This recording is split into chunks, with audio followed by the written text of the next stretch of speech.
Good afternoon, everybody, and welcome back to RobMotive. Out cruising around in the new 2026 Toyota Tacoma SR5. Thought I'd give you a little health update.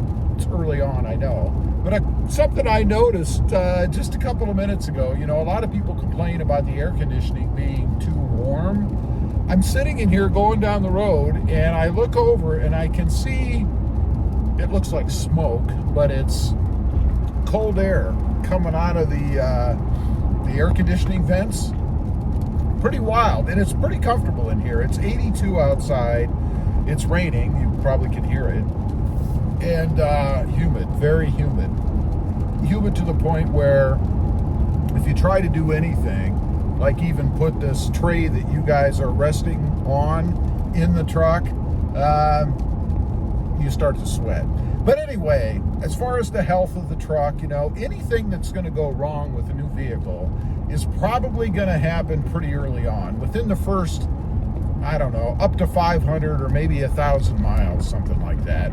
And we just crossed the 100-mile threshold, so we're moving towards 200.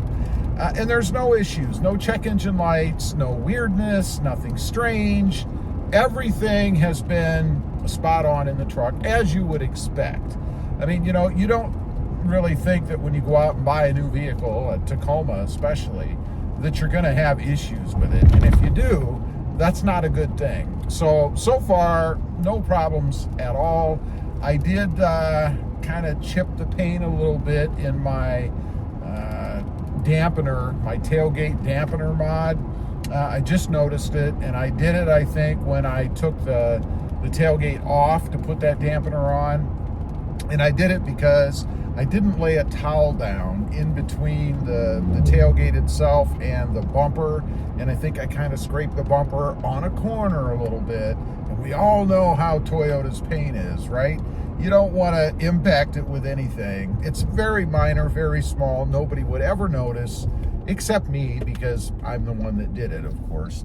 So I'll be ordering some touch-up paint, probably from Amazon, I would think, or maybe colormatch.com, something like that, wherever I can find it. Just to dab the tiniest little amount of paint on that chip that's almost under the edge. I wish it were under the edge, because if it were, I wouldn't even know what happened, right? It's not like I was out there inspecting the whole tailgate with a magnifying glass. But anyway, that's my fault. That's not Toyota's fault. I thought it would be fun to bring the truck out today, particularly because it's raining.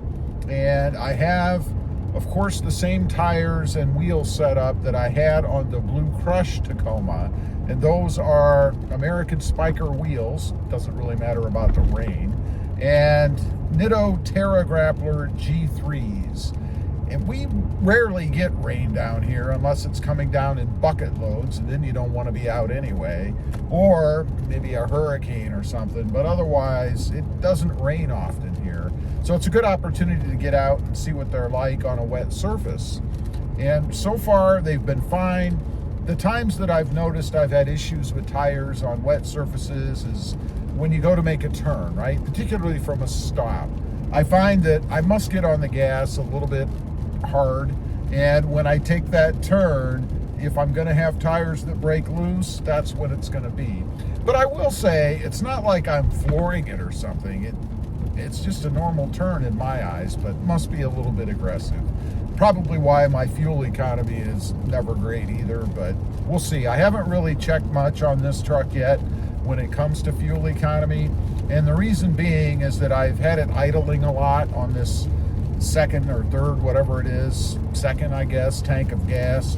So I wanted to make sure that I get a good accurate reading. And what I'll do after probably about 500 miles or so, and I'm sure I'll report on it before then, is I'll go ahead and reset everything so that I can get a good idea of what the fuel economy is like. Now, this truck is supposed to be a little bit less than what my Blue Crush was, because the Blue Crush was a two-wheel drive or rear-wheel drive. This is a 4x4. So it's rated lower. I certainly expect it to be lower because it's heavier. I'm carrying around about 300 pounds or so in 4x4 gear, if you will. equipment that I was not carrying around in the other truck. So we'll see. You know, the other truck, when I traded it, it was getting right about 17 to 17.1, 17.2 miles per gallon. I expect this to probably be, man, maybe mid-16s. It's horrible, isn't it? I mean, in this day and age, for a mid-sized truck, we really shouldn't have fuel economy below 20, and that's not good. But, you know, it's a Tacoma, that's the way it is, and the more you put your foot into it with that 4-cylinder turbo, the more gas you're going to burn. Now we're raining enough where I actually have to turn the intermittent wipers on, so the pavement is wet. That first turn I took back there, no issues at all. Tires didn't break free. I'm not slipping and sliding.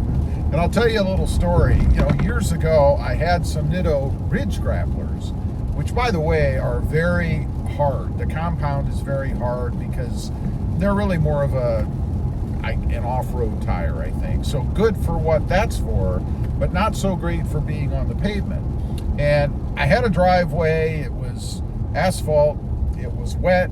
I was coming home, I think probably from work, so, you know, I'm in a hurry to get home. The work day's over. I turned into my driveway, and I started to slide off towards the right. It was a left turn. I started to slide off towards the right. And granted, I also gave it some gas when I turned onto the driveway, because it was a long driveway, about I don't know, 1/8 of a mile or something like that. So I did get on the gas a bit. Probably my fault, but it startled me because I wasn't expecting, just in a normal day with a wet, you know, driveway, to lose traction. So I never have had the Nitto ridge grapplers since then, and I probably never will have them again because of that. The Terra grapplers, they do seem to be pretty good so far. Just made another turn. No issues, giving it gas as I'm going. There's nothing odd or weird or breaking free or anything like that. So I'm pretty happy with them. You know, prior to this set, I had, I should say a couple sets ago, I had some Falcon Wild Peak AT3Ws. And Falcon actually came out with their next iteration, the 4Ws. And the reviews I saw on those were not as good as the whatever I had on that truck. Well, the Falcon, or I get confused, so many different tires. The Nitto Terra Grappler G3s were actually rated higher. Not that the Falcons were bad, they weren't really bad or anything. It's just these were better from a rating standpoint, and that's why I went with these. So far, I really dig them. I will say the Falcon Wild Peak's probably just a little bit more aggressive looking of a tire when it comes to sidewall treatment, I guess, but not enough for me to stick with them. And I'm glad I didn't, because these are pretty good. Anyway, I just wanted to get on, kind of give you just a quick health update. I know this has gone longer than just quick, but a little bit of a health update, and I'll let you know how these tires are going, because I get questions on the channel and in the group a lot, the Facebook group, which if you haven't checked that out, that is 4th generation Toyota Tacoma owners group. It's huge. I think it's the biggest group for 4th gen specific Tacomas on Facebook, if not the world. Just amazing to me, the growth over there. But anyway, check that out. There's all kinds of great people in that group, lots of awesome builds and stuff.